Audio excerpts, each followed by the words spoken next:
enough to knock me out, but I'm still holding the throne. You never know. Morning, YouTube. I'd like to talk today about the chronic illnesses and different things that happen to physically that happen to prisoners, especially long time incarceration. But before I do, if you're new, subscribe, hit that like, and share. People don't realize the things that, as far as health-wise, that prisoners go through. They think they're all buff and in shape and living good. It's not true, especially for those it's done a lot of time. You know, blood pressure changes. This is because of diet and stuff. You know, stress. They have heart problems, all kinds of things. And we'll try to show some stats throughout this video, or maybe at the end of it, so you guys can see. But all you really have to do is Google. But the diets are high in sodium, you know, in the chow hall, if you eat it. You know, commissary, high in sodium, sugars. And then when you get out, start taking in less sodium, it affects you. You know, sometimes it affects you before you get out of prison. I end up with you know, there's a lot of stress related problems too. I end up with IBS, which I was told that was stress related. And when they took me to St. John's Hospital in St. Louis, they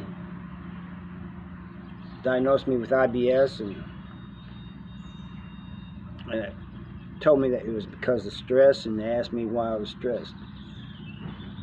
I don't know. Could be the fact that I'm in prison. Who knows? Stupid question if you ask me. But there's others that don't get IBS, but they may have other problems. Some people don't have any problems that they know of. Doesn't mean that they don't. But my health problems really got worse when I got out. By a year after I got out, I got this job, construction, and fixing people's houses and stuff. And by a year into it, I mean, I liked the job, and I liked my boss. He was cool as hell.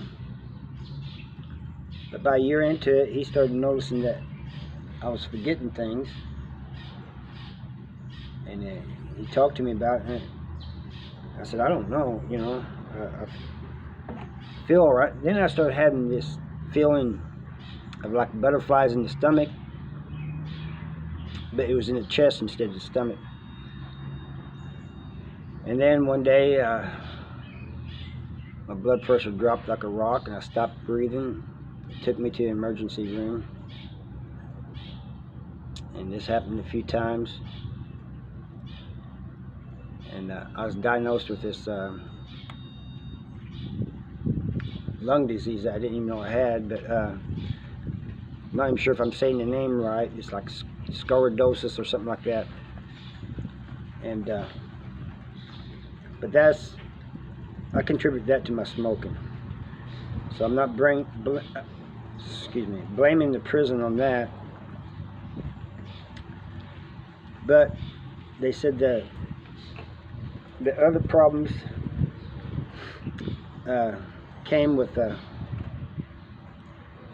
change in diet, a sudden change in diet. And so they asked me questions about that, and so I told them about being in prison.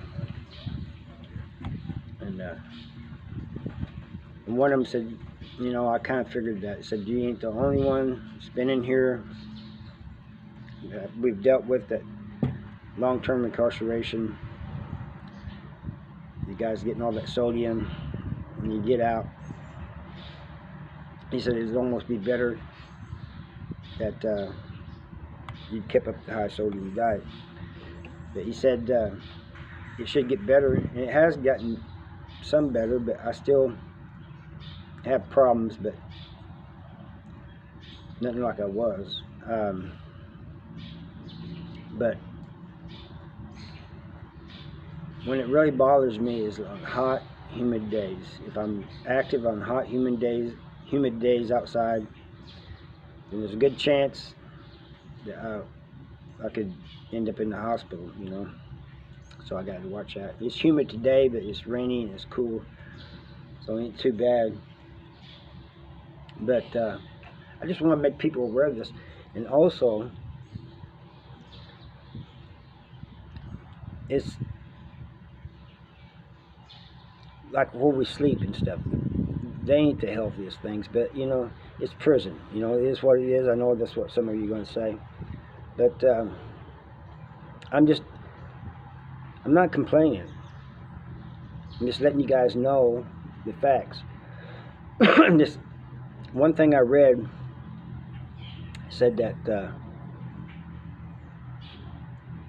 people incarcerated are 10 times more likely to have health problems, chronic health problems, than those who have never been incarcerated. And they said sometimes it doesn't have to be long-term incarceration. It could be, you know, 5 years or so. But I'm going to send some stat. And then there's the stress, you know, the stress of just every day dealing with everything, you know. And then one thing I read is that people losing loved ones while they're incarcerated has a big effect on them.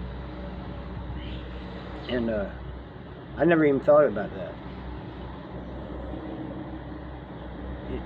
You know, not only mentally but physically, it affects them.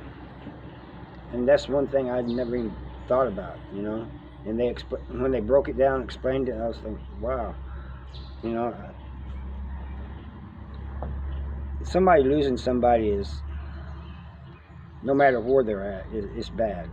You know, whether they're in prison or not in prison, it's bad. But it's really bad for those incarcerated because maybe they haven't seen them in a while before they died, or he wasn't with them when they died, or they didn't get to go to the funeral, or whatever, you know.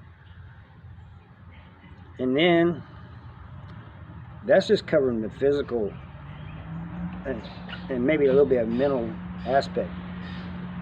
But let's talk about the mental aspect. You got people coming out with PTSD, you know, trying to readjust, and they're having all kinds of problems readjusting and having PTSD, and some people can't deal with being in prison at all, you know, and they just mentally can't take it, and they end up in these special units, housing units, where they're given meds and stuff all the time. And they you know, basically, some of them snap and just go crazy and maybe jump the guards or start stabbing inmates, or maybe just acting erratic. But some of them just, you know, like you see people sometimes in the hole. It's been there a long time. They put me in a cell with this one guy. He'd been in the hole for a long time, and he would just rock back and forth, cross his arms like this and rock. And he would talk to you, and I could understand what he was saying, but I couldn't understand what he was saying. You know, what he was saying didn't make sense. And so that's about all I have for you today. And like I said, I'm going to try to put some stats in here so that you guys can see. But really, all you have to do is look it up.